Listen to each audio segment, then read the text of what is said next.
Spark প্লাগের কাজ কি? আমরা অনেকেই জানি না এই বিষয়টি। স্পার্ক প্লাগ আসলে কি কাজ করে? স্পার্ক প্লাগ ইগনিশন কয়েল থেকে আসা বিদ্যুতের মাধ্যমে একটি স্পার্ক তৈরি করে, যা সিলিন্ডারের মধ্যে বায়ু জ্বালানির মিশ্রণটিকে জ্বালিয়ে তোলে। সঠিক সময়ে এবং সঠিক মাত্রায় স্পার্ক তৈরি করে, যা ইঞ্জিনের সঠিক কর্মক্ষমতা এবং শক্তি উৎপাদন গুরুত্বপূর্ণ ভূমিকা পালন করে।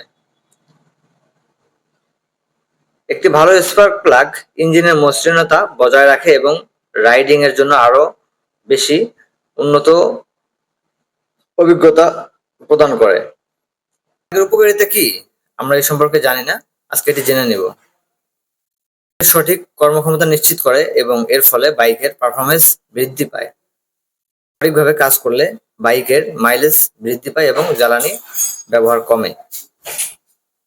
একটি বেশি দিন ব্যবহার হয়ে থাকে এবং আপনার প্লাগটি পুরাতন হয়ে থাকে, সেক্ষেত্রে কি করবেন?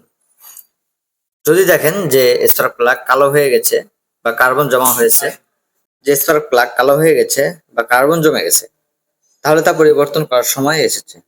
যদি পরিবর্তন না করেন, তাহলে আপনার মাইলেজ প্লাস ইঞ্জিনের পারফরমেন্স এগুলো সব ধীরে ধীরে কমে